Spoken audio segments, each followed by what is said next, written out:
आज हम जो बात करेंगे वो परिवार और परिवार की बनावट पर बात करेंगे। और मैं इसमें ये बता दूं कि मैंने इन दिनों में बहुत बारीकी से देखा कि औरतों के ऊपर इस परिवार की बनावट का क्या असर पड़ता है।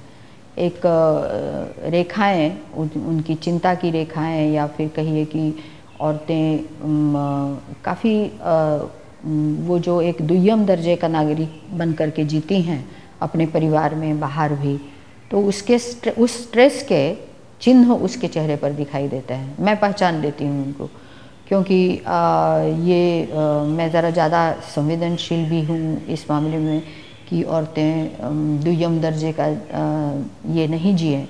और बहुत सारी औरतें दुय्यम दर्जे का जीवन जी भी रही हैं तो भी उनको ये मालूम नहीं है कि हम ये जी रहे हैं, या स्त्री स्वातंत्र्य नाम की भी कोई चीज़ है, या और भी ऐसा भी कुछ बोला जाता है दुनिया में। पर जो वो जी रही हैं उसका असर उनके ऊपर पड़ता ही है। जैसे गरीबी का असर पड़ता है वैसे ही दुय्यम दर्जे का भी पड़ता ही है। तो मैं उसके बारे में ज़रा बताना चाहूँगी कि एक तो सबसे पहला हमारा परिवार का आधार क्या है। हमारे परिवार का आधार अहिंसक जो होना चाहिए, नॉन वायलेंस, वो नहीं है। तो नॉन वायलेंस का आधार नहीं होने के कारण हम बच्चे को बचपन से जो है डराते धमकाते हैं। हर चीज़ का हम लोगों के पास सोल्यूशन एक ही है कि बच्चा जो है वो डरे। और दबदबे के नाम पर और डिसिप्लिन के नाम पर हम लोगों ने एक चीज़ वैल्यूज़ बनाए हैं कि आज्ञाकारी होना। जो आज्ञाकारी बच्चा है, हाँ में हाँ कहता है, जो कहें वो कर देता है, तो वो बच्चा अच्छा है। आप किसी के यहाँ जाइए, किसी बच्चे को कुछ गाना गाने के लिए कहा जाएगा, प्रणाम करने के लिए कहा जाएगा, वो वैसे ही करेगा। और वो करेगा तो सब लोग उसको खूब शाबाशी देंगे, उसको अच्छा कहेंगे। तो ये आज्ञाकारी होना ये अच्छी बात है। मगर अगर कोई बच्चा सवाल करता है माँ से, पिता से, और कोई किसी चीज़ से, और अपनी नापसंदगी दर्शाता है कि नहीं मुझे ये करना है, वो करने का मेरा मन नहीं है, तो माँ बाप को अच्छा नहीं लगता है, या परिवार के एक्सटेंडेड फैमिली में भी वो चीज़ नहीं अच्छी लगती। इसका मतलब क्या है? इसका मतलब यह है कि हम आज्ञाकारिता ये एक वैल्यू बनाए हुए हैं। और आज्ञाकारिता बहुत अच्छा वैल्यू है। ऐसा जिसके दिमाग में हो तब अपने आप आ जाता है कि भाई सवाल उठाना गलत है। तो सवाल जो उठाता है बच्चा या लड़का या लड़की, वो ठीक बात नहीं है। ये भी एक दूसरा दिमाग में है। इसमें से ही आता है क्या कि हर लड़के को, हर बच्चे को हम डराते रहते हैं बचपन से। कोई भूत आएगा, कोई टीटी आएगा, तुम्हारा पिता आएगा, पापा आएंगे, वो मारेंगे। कभी कभी तो एक लड़की ने, अभी 8 साल की लड़की ने बताया मुझे कि उसको माँ जो है बाथरूम में बंद कर देती है। नहीं सुना, बाथरूम में बंद कर देती है। दूसरा कोई नाना निकाल देता है मगर माँ बंद करती है। पापा भी एक बार बंद किए थे। मतलब वो लड़की ये बता रही है, और उसके दिमाग में मैंने कहा उसको कि माँ भी, जो बड़े लोग हैं वो लोग भी गलती करते हैं, इसलिए अगर तुम बताओगी कि ये चीज़ मत करो, ये अच्छी बात नहीं है, समझाओ हमको। तो उसने सुना, पर ये वो बता रही थी कि भाई मेरी माँ ऐसा करती है। तो ऐसा अक्सर किया जाता है। और ये हम लोग एक हिंसा बच्चे को करके उसको एक डरपोक बनाते हैं कि भाई नहीं मानोगे तो मैं तुमको मारूंगा, पीटूंगा, तुमको सज़ा मिलेगी उसकी। तो इसके कारण क्या होता है कि हम लोग उसको समझाने में जो तर्कशीलता नहीं बढ़ाते हैं, उसका लॉजिक नहीं बताते हैं कि उसकी भाषा में हम कौन सा लॉजिक बताएं। लॉजिक बताने का एक तरीका भी होता है। आप कठिन से कठिन भाषा में लॉजिक बताइएगा, बच्चा नहीं समझ पाएगा। पर आप आसान भाषा में, उनको समझने वाली भाषा में बताइएगा तो वो उनको समझ में आएगा। और उसके बाद भी बच्चे को ये कॉन्फिडेंस रहना चाहिए कि हाँ, मैं जो कहूँगा, मैं जो कहूँगी वो ही आखिर माना जाएगा। मुझे मम्मी पापा समझाएंगे, दूसरे लोग समझाएंगे, पर उसके बाद मेरी ही बात चलने वाली है। इस चीज़ से एक कॉन्फिडेंस आता है। तो हमको बच्चे को कॉन्फिडेंट बनाना है, ये हम नहीं बनाते हैं। परिवार का एक ये स्ट्रक्चर तो बहुत गलत हुआ। दूसरा बड़ा स्ट्रक्चर क्या है कि हम हमेशा लड़की को बोलते हैं कि भाई तुम दूसरे परिवार में जाने वाली हो। तो इसके कारण उसके दिमाग में ये रहता है कि हमारा एक दूसरा परिवार है, और दूसरा परिवार कौन सा वो तय नहीं है, मतलब हम इस परिवार के नहीं हैं। ये क्या नेचुरल है? ये नेचुरल बिल्कुल नहीं है, साइंटिफिक भी बिल्कुल नहीं है। आप दूसरे परिवार में चले भी जाइए, मगर विवाह जैसी चीज़ को, सहजीवन जैसी चीज़ को, एक मंगल चीज़ को आप ऐसी रोने धोने वाली चीज़ बना रहे हैं कि लड़की को आपने विदा किया, रो धो रहे हैं, लड़की भी रो रही है, माँ बाप भी रो रहे हैं। क्यों रो रहे हैं भाई, किस लिए रो रहे हैं? जब एक विवाह एक अच्छी चीज़ है तो फिर रो क्यों रहे हैं? तो नहीं, हम अपनी बेटी की विदाई कर रहे हैं, तो विदा क्यों कर रहे हैं? इसलिए कि अब उसकी आइडेंटिटी ख़त्म हो जाएगी, यहाँ की आइडेंटिटी, यहाँ से संबंध संपर्क ख़त्म, और अब ये दूसरे घर में जाएगी। अब इस चीज़ से क्या होता है कि उस लड़की के ऊपर हमेशा प्रेशर रहता है कि हमको यहीं पे निभाना है जहाँ जा रही हूँ।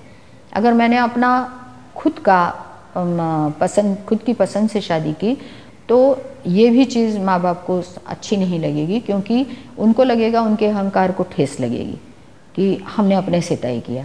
और तब अगर वो गलत चुनाव हो गया और हमको गलत अनुभव आए और मैं छोड़ना चाहूँ उस तरह के सहजीवन को जिसमें मेरा मन नहीं लग रहा है, तो फिर उसके बाद तो माँ बाप बिल्कुल अलग हो जाएंगे, समाज बिल्कुल मुझे 10 बात कहेगा। इस तरह का डर और इस डर में से निकली हुई चीज़ें जब उस औरत पर रहेंगी तो वो एक ज़रूरत से ज़्यादा वो दबेगी, और ये दबाव के एक विकृत परिणाम उसके ऊपर होंगे। इसी में एक बच्चा भी उन लोगों को होता है। सहजीवन का परिणाम 1-2 साल के अंदर प्रेशर डाल करके बच्चा आना चाहिए, बच्चा आना चाहिए कहा जाता है। बच्चा आने का भी परिणाम क्या है कि बच्चा भी लड़का है या लड़की है, इस पर फ़र्क रहता है। उसके बाद जो है उसके पालन पोषण में जितना लड़की को लगना है, उसको 10 तरह की रचनात्मकता, कहानियाँ बतानी है, अपने बच्चे को मन बहलाना है, उसका सांस्कृतिक विकास करना है, उसके दिमाग का विकास करना है, तो उसके दिमाग के हर एक पहलुओं को वो रोज़ माँ को देख रहा है। तो ऐसी चीज़ें वो माँ बता पाती है क्या? तो वो नहीं बता पाती है, अपनी ही चीज़ों में उधेड़-बुन में लगी रहती है, क्योंकि उसको अपना स्थान बनाना होता है अपने ससुराल में। और इस ससुराल में ये जो स्ट्रक्चर है ससुराल का, ये स्ट्रक्चर भी बड़ा अजीबोगरीब है।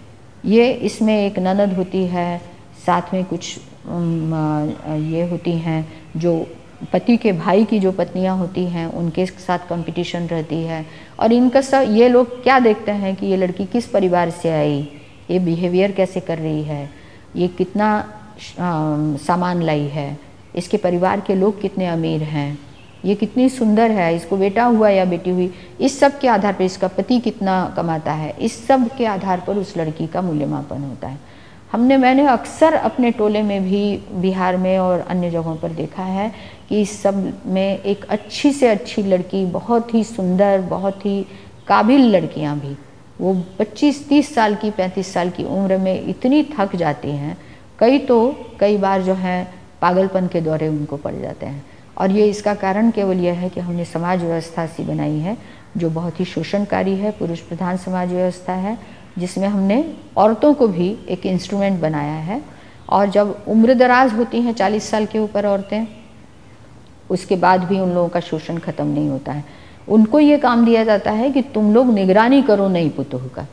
अब ये नई पुतोह का निगरानी करना और उसको ठीक रास्ते चल रही है कि नहीं, वो हंस खेल तो नहीं रही है, बोल तो नहीं रही है, क्या कर रही है वो, इसके ऊपर नज़र रखना, ये बहुत ही गलत काम उन लोगों को दिया जाता है जिसमें कोई रचनात्मकता नहीं रहती है। तो इस तरह से एक बिल्कुल वैज्ञानिक जानकारी से दूर, एक परंपरागत स्ट्रक्चर्स में उलझी हुई, एक इमोशनल रूप से बहुत ही दबी हुई एक लड़की, एक औरत अपना जीवन व्यतीत करती है, जिसका असर पूरी नई पीढ़ी पर पड़ता है। और नई पीढ़ी पर पड़ता है तो जो बच्चे जो है अपनी माँ को इस तरह से देखेंगे, दबा हुआ देखेंगे, पिटता हुआ देखेंगे, शोषित होता हुआ देखेंगे, अपनी इच्छा का नहीं कर सकती है ऐसा करते हुए देखेंगे, वो बच्चे अपनी माँ के बारे में क्या सोचते होंगे और ऐसा परिवार क्या कर सकता है। तो इसलिए हमको ऐसे परिवार बनाने हैं जो लोकतांत्रिक हैं, जिनमें एनर्जी भरपूर है, जिसमें आपस में कम्युनिकेशन भरपूर है, एक दूसरों से खुल करके बातचीत कर सकें। कई औरतें इसलिए भी पति से बात नहीं कर पाती हैं क्योंकि उनको एकदम स्ट्रक्चर्ड बातचीत करनी है। अगर पति के परिवार के बारे में कुछ बोलें तो वो पति को सिखा रही है, इस तरह से कहा जाता है। पति खुद भी सोचता है कि ये औरत बाहर से आई है मेरी पत्नी और ये मुझे सिखा रही है, मेरा परिवार तोड़ रही है। इस तरह का सोच करके ही वो पत्नी की बात नहीं सुनता है, यानी जिसके साथ रहना है उसकी बात मैं नहीं सुनूं। तो इस तरह के सहजीवन से उपजा हुआ एक कुंठित परिवार जो है वो ठीक नहीं है।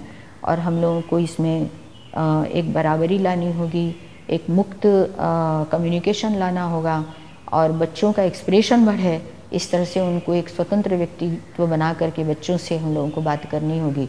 उनको एक स्वतंत्र व्यक्ति मानना होगा, चाहे वो 2 साल का है, चाहे 4 साल का हो। और लड़के लड़की में फ़र्क हम नहीं करें। इस तरह का एक स्वस्थ समाज बने, स्वस्थ परिवार बने, तभी हमारा देश आगे बढ़ सकता है। धन्यवाद।